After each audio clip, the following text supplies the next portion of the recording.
எப்போவுமே வந்து நேயர்களுக்கு வந்து எப்படி வழிபாடு செய்யணும் அப்படிங்கிறதுல வந்து ஒரு டைலமா இருந்துக்கிட்டே இருக்கும். எல்லாரும் என்ன சொல்லுவாங்க, பிள்ளையாருக்கு வந்து கொட்டிக்கிட்டா போதும், இல்லை தோப்பு காரணம் போடணும் விநாயகருக்கு அப்படின்னு சொல்லுவாங்க. இன்னும் சில பேர் என்ன சொல்லுவாங்க, இந்த புஷ்பத்தை கொண்டு போங்க, இதை கொண்டு போங்க அப்படின்ற மாதிரி அருகம்புல்லை எடுத்துக்கிட்டு போங்க, அப்போதான் நீங்கள் வழிபடும் போது நீங்கள் கேட்ட மாதிரி கிடைக்கும் அப்படின்னு சொல்லுவாங்க. ஸோ நீங்கள் சொல்லுங்க, வழிபாட்டு முறைகள் எப்படி இருக்கணும்? இருக்கிறதுலையே இப்போ ஒரு உதாரணத்துக்காக சொல்கிறோம், இதில் வந்து the most powerful planet is கேத்துன்னு சொல்லுவோம். கேத்துவுக்கு வந்து மிகப்பெரிய பிரீத்தி எங்கே அப்படின்னா மலை மேல் இருக்கும் விநாயகர். அப்போ எப்பேற்பட்ட தடைகளாக இருந்தாலும் கேத்து கெடுப்பார்னு ஜோதிட சாஸ்திரத்தில் சொல்லப்படுது. அந்த அடிப்படையில் உங்கள் ஜாதகத்தில் எவ்வளோ பெரிய பிரச்சனைகளாக இருந்தாலும் நம்பிக்கையோட நம்மளுடைய உச்சி பிள்ளையாரை வந்து மனசார நீங்கள் போய் வழிபாடுகள் செய்ய வாய்ப்புகள் இருந்தால், வருங்காலத்தில் நம்ம உயர்வான ஹிந்து தர்மத்துக்காக செய்யக்கூடிய ரோப்கார்ஸ் இதெல்லாம் நிறைய பிளான்ஸ் இருந்தாலும், இன்றைக்கி தேதிக்கு நீங்கள் என்ன பண்ணலாம்னா, உங்களால் முடிஞ்சதுன்னா கீழே மாணிக்க விநாயகர் சந்நிதி உண்டு.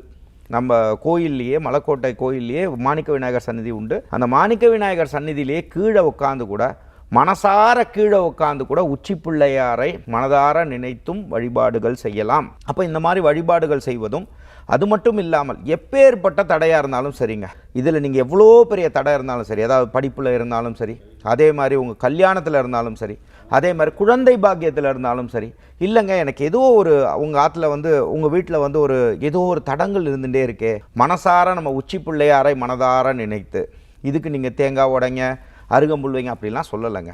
உங்களால் நீங்கள் மனசார உங்களால் என்ன முடியுமோ, அவன் அருளாலே அவன் தாழ் வணங்கி அப்படிங்கும்போது, உன்னை தரிசனம் பண்ண எனக்கு அருள் கொடு, இந்த விக்னங்களெல்லாம் போக்கி கொடு, உங்களால் என்ன முடியுமோ மனசார நீங்கள் நினச்சி அந்த வழிபாடுகள் செய்கிறது வந்து விசேஷ பலனை கொடுக்கும்.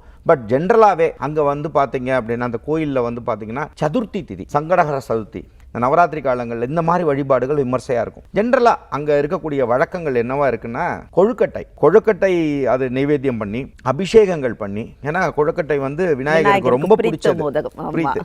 அதனால அங்கே இருக்கக்கூடிய கோயில்லையே சொல்லி அதை நீங்கள் பண்ணியும் அங்கே நைவேத்தியம் பண்ணி பண்ணும்போது, அதாவது அந்த காரியங்கள் முடிஞ்சவொன்னே பண்ணலாம்.